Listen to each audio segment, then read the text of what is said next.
பல்முனை தாக்குதல் என்பது ஒருவர் மாபெரும் வெற்றியை அடையப் போகிறார் என்பதற்குத்தான் இது ஒரு எடுத்துக்காட்டு. இதற்கு முன்னாலே எல்லோரும் நினைத்தார்கள் கூட்டணி இணைவார் என்று நினைத்தார்கள். நாமக்கல் நடைபெற்ற நிகழ்ச்சியில் பெரிய கட்சியுடைய கொடி பறக்குது, பிள்ளையார் சூளை போடப்பட்டதெல்லாம் பேசியது அவர்கள்தான், நாங்கள் அல்ல. இன்றைக்கு நிலைமைகள் மாறுகிற போது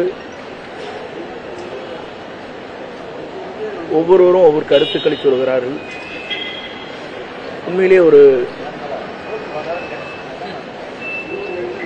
அனைத்து இந்திய அண்ணா திராவிட முன்னேற்ற கழகத்துடைய அமைச்சர்கள் ஐடி விங்கை பொறுத்தவரையிலும் எங்கே தாக்குதல் நடத்த வேண்டும் என்று சொன்னால்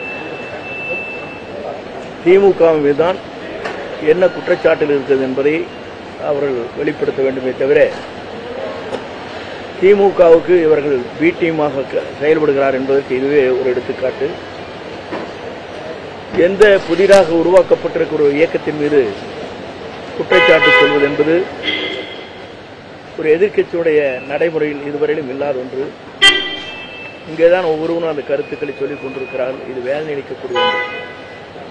குறிப்பாக அதிமுக ஆட்சியை ஊழல் ஆட்சின்னு சொல்றதுக்கு எப்படி அவருக்கு தோணுது அப்படின்ற மாதிரி நீங்க எம்ஜிஆர் காலத்துல இருந்து இருந்திருக்கீங்க.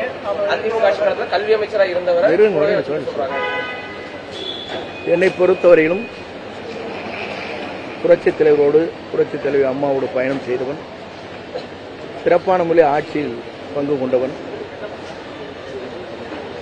என்னை அறிமுகப்படுத்தியதே அடையாளம் காட்டியதே அவர்கள்தான். என் மீது ஊழல் குற்றச்சாட்டு என்பதற்கு யாராவது சொல்வார்களேயானால் வழக்கு மன்றத்துடைய தீர்ப்புகள் உச்சநீதிமன்றம் வரையிலும் தெளிவாக கொடுக்கப்பட்டிருக்கிறது.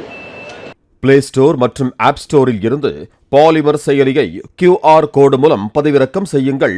செய்திகளை உடனுக்குடன் பெறுங்கள்.